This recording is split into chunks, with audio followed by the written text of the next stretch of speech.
धाराशिव जिल्ह्यातील शेतकऱ्यांसाठी मोठी बातमी. खरीप 2020 मधील नुकसान भरपाई संदर्भात उच्च न्यायालयाच्या आदेशानंतर शासनाने अखेर मोठा निर्णय घेतला आहे.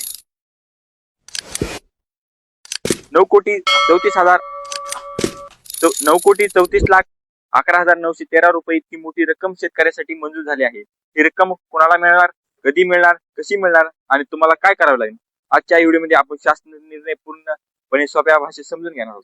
नमस्कार मित्रांनो, आपण पाहता टेक टिप कॉर्नर. इथे आम्ही सरकारी योजना, तांत्रिक माहिती आणि महत्त्वाची अपडेट्स तुमच्यापर्यंत सोप्या भाषेत पोहोचवतो. व्हिडिओ शेवटपर्यंत नक्की पहा, कारण शेवटी मी सांगणार आहे की शेतकऱ्यांनी आता पुढे काय करावे.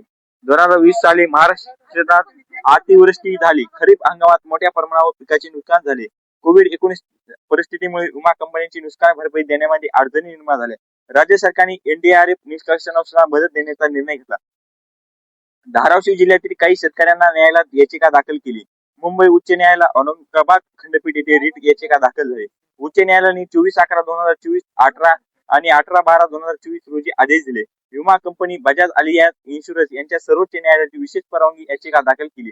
मात्र सर्वोच्च न्यायालयाने ती याचिका फेटाळली, म्हणजे उच्च न्यायालयाचा आदेश कायम राहिला.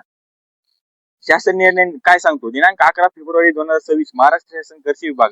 मुख्य मुद्दा: खरीप 2020 मधील नुकसान भरपाई धाराशिव जिल्ह्यासाठी दुसरा हप्ता 9,34,11,913 इतकी रक्कम मंजूर.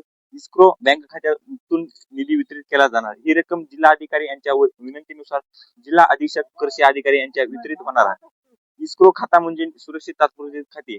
सरकारकडून विमा योजनेसाठी जमा झालेली रक्कम थेट शेतकऱ्यांना देण्यासाठी या खात्यातून वापरली जाते. यामुळे पारदर्शकता वाढते. ज्याचे नाव पात्र यादीत आहे त्यांना लाभ. नुकसान भरपाई थेट खात्यात. न्यायालयाच्या आदेशामुळे विलंब टाळा.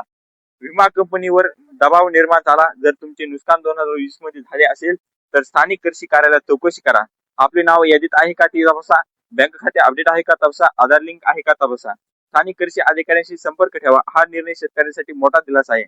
न्यायालयीन लढाईनंतर अखेर रक्कम मंजूर झालेली आहे. मित्रांनो, जर व्हिडिओ तुम्हाला उपयोगी वाटला असेल तर लाईक करा, शेअर करा व जेणेकरून प्रत्येक शेतकऱ्यासाठी ही माहिती पोहोचेल. आणि अशाच अपडेटसाठी टेक टिप कॉर्नरला चॅनलला सबस्क्राईब करा.